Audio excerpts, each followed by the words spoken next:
যে মানুষটাকে একসময় অনেকেই পাত্তা দিত না, আজ সেই শাকিব খান মাত্র ২০ মিনিটের শোরুম উদ্বোধন করে নিচ্ছেন ৩৫ লাখ টাকা।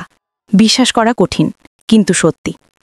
কয়েক বছর আগেও অবস্থা ছিল সম্পূর্ণ উল্টো। তাকে নিয়ে ট্রল, মিম কি বলা হয়নি। ঠোঁটে লিপস্টিক, বাড়াবাড়ি গেটআপ আর লো গ্রেড বস্তাপচা সিনেমা, এসব কারণে ২৫ বছরের ক্যারিয়ারের ২০ বছরই তাকে শুনতে হয়েছে অসংখ্য কটূক্তি। তার উপর যোগ হয়েছিল রিমেক বিতর্ক। তার অনেক সিনেমাকে বলা হতো বিদেশি ছবির ফটোকপি। ফলে শাকিব খানের সিনেমা রিলিজ হলেও পাড়াগায়ে কেউ বুঝতেই পারত না সিনেমা এসেছে। মানুষ লজ্জায় বলতেও পারত না আমি শাকিবের সিনেমা দেখি। আরেকটি বিতর্ক তো পুরো ইন্ডাস্ট্রিকে নাড়িয়ে দিয়েছিল, নায়িকা ইস্যু। যে নায়িকার সঙ্গে সিনেমা করতেন তাকে ঘিরেই ছড়াতো নানা গসিপ।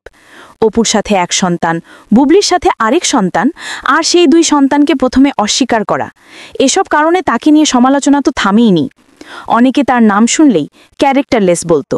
মজার ব্যাপার হলো, একসময় যারা বলতো শাকিবের সিনেমা দেখি না, তাদেরই আজ দেখা যায় তার সিনেমার গান গাইতে, সিনেমায় কাজ করার জন্য মুখিয়ে থাকতে।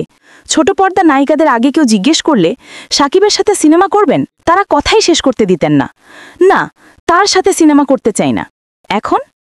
এখন সেই তারাই শাকিব খানের সাথে ছবি করার জন্য সুযোগ খুঁজছে, অনুরোধ করছে, ঘেঁষাঘেঁষি করছে, কারণ শাকিব এখন বদলে গেছেন, নিজেকে নতুনভাবে দাঁড় করিয়েছেন। এখন তিনি সত্যিকারের কিং খান।